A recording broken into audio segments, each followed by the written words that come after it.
Anthony Davis at LeBron James, yan ang ating pag-uusapan. Final seconds. Bryant for the win. Bang!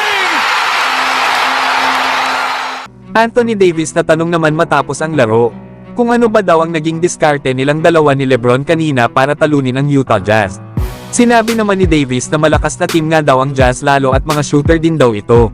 Kaya naman ay kinailangan daw nilang mag-focus sa kanilang mga sarili, especially na daw sa kanilang defensive end. Na nalimitahan nga daw nila ang Utah Jazz sa transition at second chance points. Na maganda nga rin daw ang naging defensive rebounds ng Lakers at mabilis nga din daw ang kanilang naging transition. Natanong din si Davis lalo na sa pagiging efficient nito sa kanyang opensa, kaya ano ba daw ang masasabi nito. Sabi naman ni Anthony Davis ay naging aggressive daw siya at gumagawa ng mga low post at binabasa nga din daw nito ang laro para sa kanyang mga ka-teammates.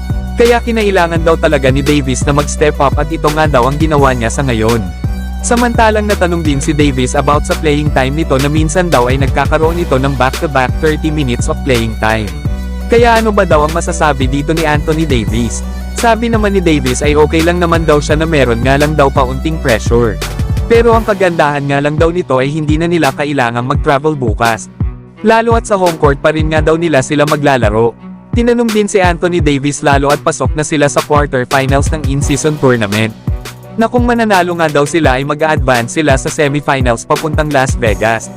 Ang kagandahan pa nga daw nito ay hawak daw ng Lakers ang home court advantage. Kaya ano ba daw ang masasabi dito ni Anthony Davis? Nasabi naman ni Anthony Davis ay maganda naman daw ang nilalaro nila sa kanilang home court. Na meron nga daw silang kaunting advantage lalo at hindi nga daw sila magta-travel pa.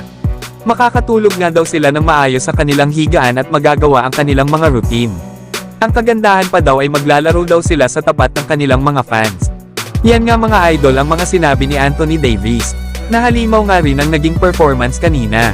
Lalo at nakagawa lang naman ito ng double-double, 26 points at 16 rebounds. Samantalang LeBron James natanong din about sa pagpasok nila sa quarterfinals ng in-season tournament. Lalo at hawak din daw nila ang home court advantage. Kaya ano ba daw ang masasabi dito ni LeBron? Sabi naman ni LeBron ay maganda nga daw sa pakiramdam na panalo na naman sila. At nagawa din daw nila na magkaroon ng home court advantage. Tinanong din si LeBron kung ano ba daw ang naging susi sa panalo nila laban sa Utah Jazz.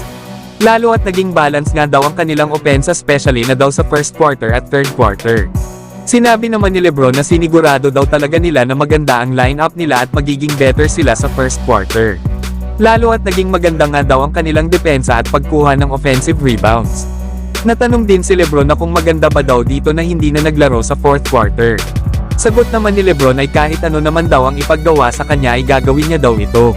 At natawa nga din mga idol si LBJ nang matanong ito ng reporter na mas matanda na nga ito sa head coach ng Utah Jazz. Tinanong din ito kung may binago ba daw sila sa kanilang mentality sa ngayon at shot creation. Lalo at maganda na nga daw ang simula nila sa laro kesa sa mga nakalipas nilang laban. Sabi naman ni LeBron ay meron naman daw silang ability na makakita ng good looks. Basta magpatuloy nga lang daw sila na magtiwala lalo na sa trabahong ibinigay nila sa kanilang mga sarili. Kaya naman ay basta tumira lang daw sila lalo at nagkakaroon naman sila ng mga great looks.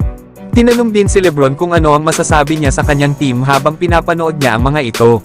Lalo at hindi naman daw si LeBron nagkaroon kanina ng mahabang playing time. Sabi naman ni LeBron ay maganda naman daw na makita ang kanilang mga batang manlalaro na sila na nga daw ang tumapos ng laro. Especially na nga daw kana Max Christie, Austin Reeves, Christian Wood at Jackson Hayes. Natanong nga din si LeBron kanina mga idol lalo at naabot na nito ang 39,000 career points. Pero sabi naman ni LeBron ay hindi niya nga daw binabati ang kanyang sarili sa na-achieve niya kanina. Lalo at marami na nga rin daw na mga great players at great scorer ang naglaro sa NBA. Kaya hindi na nga daw ito nakakabigla pa. Yan nga mga idol ang mga sinabi ni LeBron sa kanyang post-game interview. Na hindi na nga ito masyado naglaro pa kanina ng mahabang minuto. Lalo at tambak na rin naman ang Utah Jazz kaya 24 minutes lang ang naging playing time ni LeBron kanina. Na kung saan ay nakagawa ito ng 17.7 rebounds at 9 assists. Na meron naman itong 6 out of 10 sa field goals at 3 out of 5 naman beyond the arc.